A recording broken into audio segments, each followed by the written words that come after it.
hay una manera de mirar las cosas. Y lo que hace la perversión es llegar a abrir, podemos decirlo así, a desdoblar, decían por acá, a cuestionar, de pronto, a burlar ese sentido, ¿sí? Entonces, a partir de esa mirada, efectivamente, la semana pasada trabajábamos con respecto al deseo, al cuerpo, a la expresión, etcétera, etcétera, y bueno, Cronenberg es otra cosa, ¿sí? No estamos hablando en el mismo lenguaje que están hablando ellos, pero efectivamente la idea entonces es un transgredir, un perturbar mejor, un perturbar eso que ya está ahí establecido. Por consiguiente, la perversión, cuando yo la analizaba para esta tarde, decía yo, la perversión tiene un primer trabajo muy importante que es precisamente ya mostrar lo establecido.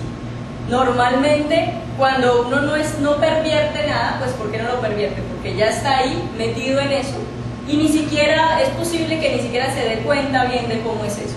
Lo que hacen estos perversores o pervertidores, no estoy segura cuál sea la palabra correcta, lo que hacen ellos es mostrarlo y mostrarle esas otras posibilidades. Efectivamente, por ejemplo, el espejo es, por de ahí pues, no de gratis que sea una de las escenas más famosas de los hermanos Marx y que se venga hasta nuestros días. Entonces, desde esa idea de una posibilidad de perturbación, aquello que está dado, y que en ese sentido yo difiero un poco con la idea de que sea malo, de que uno le vaya a mostrar el lado malo obligatoriamente. Creo que no, creo que simplemente es un abrir a otra posibilidad. Creo que la perversión, tal como yo la he analizado a partir de esto, tiene la facultad puramente de ese poder abrir, de ese poder mostrar que eso que está ahí no es lo único, sino que simplemente es una posibilidad. Entonces el Estado, en este caso, miremos Datsuk, por ejemplo, el Estado como ese ente que regula, que es ordenado, que es el que le da la seguridad a sus habitantes, etcétera, etcétera, acá es totalmente burlado, ¿sí? Está mostrado a partir de una sátira gigante y que yo buscando, ellos lo que hacen es comparar ese nacionalismo, está, sobre todo para nuestros tiempos en Colombia, creo que entendemos muy bien ese rollo del nacionalismo, el patriotismo. Ellos agarran eso y lo pervierten, ¿sí? Es decir, le muestran esas otras caras a eso y lo hacen a través de una cosa que en Estados Unidos se llama el minstrel show. Cuando veíamos al inicio de la película que ellos empiezan a bailar y a cantar, y especialmente cuando se declara la guerra, todos esos movimientos, esos pasos y esa música hace parte del minstrel show. Yo la verdad no alcancé a entender bien, pero es una música básicamente de negros que eran unos shows que ellos armaban. Eso fue muriendo poco a poco con el tiempo.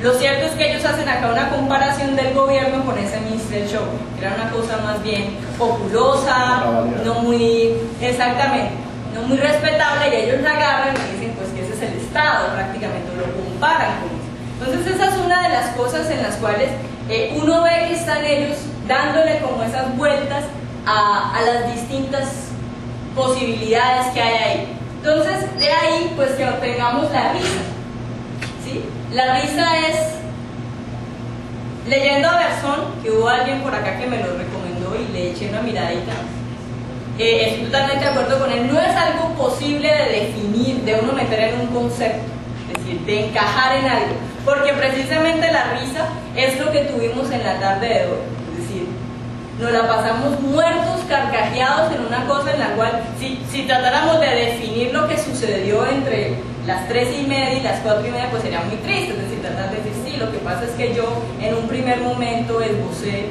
un sonido que salió de mi garganta y entonces flexioné mi mandíbula, pues no, aburrida. Es decir, ya ahí se pierde todo eso. Entonces, ¿cuál es la idea? Entonces, la idea de mirar la risa es muy problemática, ¿sí? Enormemente problemático, porque precisamente es aquello que escapa y precisamente yo creo que por eso les abre tantas posibilidades a ellos para pervertir tantas cosas.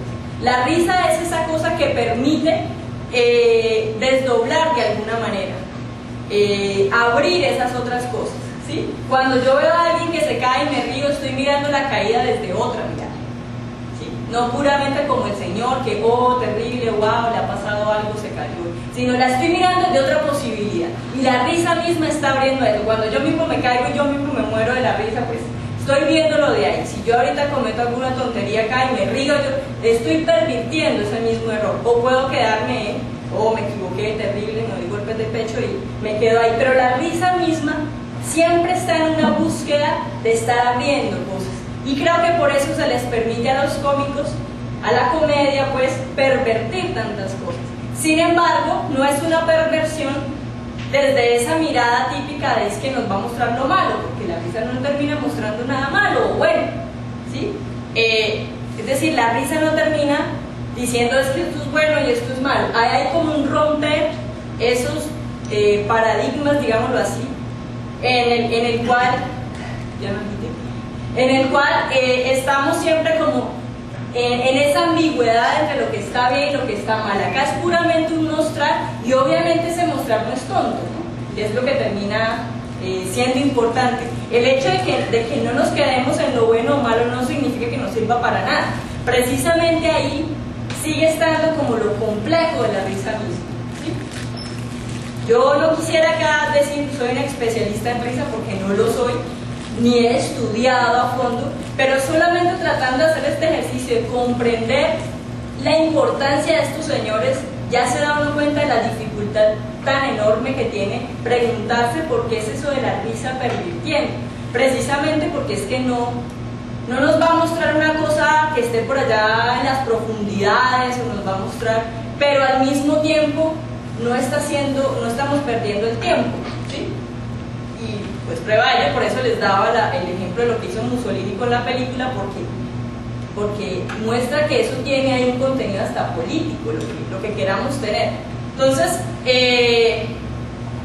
esa idea de la risa como perversión, pues era lo que yo quería traerles a ustedes hoy. Es decir, no les puedo dar una definición, pero por lo menos atrevernos a pensar en cuáles son todas esas posibilidades de la risa.